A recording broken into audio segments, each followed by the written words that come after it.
During the Victorian era, the dining room was a place that families used to indicate their wealth and social status. Family, let us say grace. Dear Lord, for these gifts, may we be truly thankful. Amen. Let us begin. Imagine the Kelton family having their dinners here. Oh my. What a wonderful dinner. Oh, this smells so delicious. This is the dining room, which is absolutely my favorite room in the house. The first thing you notice is the candelabra. Now, this is the original candelabra, and at the time that it was a candelabra, it was on a series of ropes and pulleys. It could be lowered so that the servants could light the candles and then raise back up. At the end of the evening, it was lowered again, and using a candle snuffer, they were very careful to put out each individual candle. Back in the 1800s, they were very careful not to blow out candles, because when you blow out candles, you were blowing wax across your beautiful table and your gorgeous Irish linen. And even today, with all the chemicals available, wax is very difficult to get out. Back then, when all they had was hot water and lye soap, wax was virtually impossible to get out. So they were very careful about that. When the house was converted to a museum in the 1970s, this was still a candelabra, and electricity was run through it. Now, this is brass with gold on top, and there's actually so much gold in there that when the electrician was trying to wire it, he couldn't put it down on the ground because it would fold in on itself. And so he had to hang that and wire it while it was hanging, which made it a much more difficult process than I think he originally thought he was undertaking.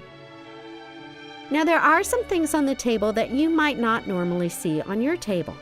Now, that includes these tiny crystal salt cellars with the silver spoons. Salt was not the finely ground iodized salt that you're familiar with. It was a coarser salt. It was more like sea salt or kosher salt. And they would put it in these tiny little salt cellars and then use the little spoons to season their food.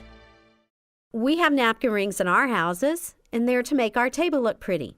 But by now you know that it's not about being pretty. There must be a practical reason for the napkin rings. And indeed there is. You see, back then they did not have paper napkins. They had cloth napkins. And the Keltons had 2 adults and 6 children. That's 8 people. If they used a different napkin for every meal throughout the day, by the end of the day, they'd have 24 dirty napkins. By the end of the week, before they did laundry, they would have over 150 dirty napkins. Now, they did not want to wash 150 napkins, nor did they want to buy 150 napkins. So their solution was 1 person, 1 napkin, many days. And now we have to make certain that I always get my napkin. And the way to do that was a napkin ring. These are solid silver. They are engraved with the Kelton family names or initials. At the end of every meal, you take the dirty napkin from your lap and you carefully put it into the napkin ring that has your initials or your name on it. At the beginning of the next meal, you make absolutely certain that your name is on that napkin ring, and you pull out your napkin, secure in the knowledge that the only dirt on there is from you. And that is why they had napkin rings. And if you couldn't afford solid silver napkin rings, then everybody's napkin ring had to be different. A different shape, a different color, a different style. But it always had to be a different ring so that we knew which ring was yours and which one wasn't. I want all of you to look around and find a piece of the woodwork to look at. This looks like a beautiful light oak, but it's not. It's actually pine, and it started out the same flat white that you see on the back of the door. We had a gentleman come from Virginia whose family has done this for 3 generations, and he came with a set of combs and tiny brushes and feathers, and he spent a week doing nothing but painting on the grain of the wood that you see here. And that is exactly what people in the 1850s would do. They would take what was here and make it look like what they wanted. Oftentimes, they could not get the wood trims that they wanted, because of transportation problems, and even if they could get them, they'd be prohibitively expensive, so they saw no reason to spend perfectly good money when you can make it look like what you want. And that is what they would do. If any of you have ever been in the State House, which was built at the same time, and been in the House and Senate chambers, it looks like beautiful mahogany. It's not. It's ash wood that's been grained to look like mahogany, because back then, no self-respecting legislator would ever allocate funds for something as extravagant as mahogany in the chambers. As you're looking at the woodwork, I want you to look even further down and notice the carpet. Now, that is a beautiful red carpet. And if you are ever in another Victorian home and you want to know if they've done their decorating correctly, go into the dining room. There has to be either red on the floor or red on the walls, because Victorian ladies knew a secret. They knew that if you reflect candlelight off of either red walls or a red floor, you create peach lighting. And ladies look their best in peach lighting. Now, if you look at the upholstery on the chairs, you will notice that that is horsehair.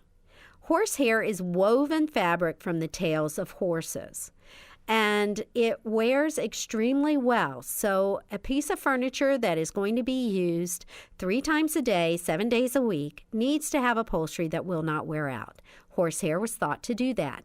In addition, at the time, they thought that horsehair was stain repellent. So when the children spilled, you could wipe it up very quickly and not damage your upholstery. Finally, I'd like you to look at the portrait on the wall. This is Charlotte Gelston. Charlotte Gelston was the grandmother of Laura Brace Kelton, the second Mrs. Kelton to live in the house. Laura Brace Kelton's family was very prominent in New York, and Charlotte Gelston did come from a prominent family. But I want you to look very closely at that portrait, because I will tell you she was painted when she was between the ages of 19 and 22. But if you look at that picture, it looks like no 19 to 22-year-old I've ever seen, because she had the portrait painter come back and age her portrait. Now, I'd like you to look at the portrait in the glare, which is a very odd thing to say, but if you can see it in the glare, you can truly see what I'm talking about. She had the portrait painter come back and paint in the widow's cap on her head. He painted in the lines between her eyebrows, the bags under her eyes, the lines between her nose and mouth, and he changed the collar of her dress so that she could be portrayed wearing that piece of jewelry, which is in the picture frame, to the right of the portrait. She did this as a very selfless gift to her family. You see, back then, they did not have the acres of photographs that we have now. They didn't have pictures through every stage of life. A family as wealthy as the Gelstons could afford one portrait. So she had a choice. She knew that her family would only have this one portrait to remember her once she was gone. And she could either leave them with a 19-year-old debutante that no one knew, or she could leave them with a picture of the mother and the grandmother that they knew and loved. And so she made what I think of as a very selfless decision, and she left them with the picture of the woman they loved. If she'd known she was going to be on a wall for 200 years, she might have made a different decision. But she gave her family a great gift. Now, let's look at that piece of jewelry just a little bit closer. That is called hair jewelry, because it is made out of human hair. Back then, the ladies would brush their very long hair and then clean out their hairbrushes. But instead of throwing away the hair, they would put it into a hair saver. Then, using a paraffin wax and weaving technique, they would either do it themselves or hire someone to create these small pieces of jewelry. Again, this goes back to having something to give to the family that they loved, so that you always got to keep a piece of those that you love very close to you.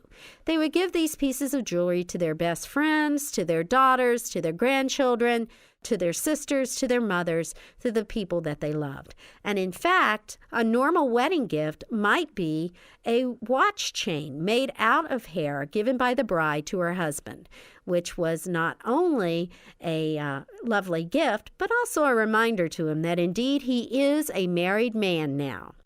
Now, if we were dining with the Keltons, at the end of the evening, Mrs. Kelton would rise and she would lead all the ladies through the breezeway to the ladies' parlor. And the gentlemen would stay here with their brandy and their cigars and talk about the ways of the world.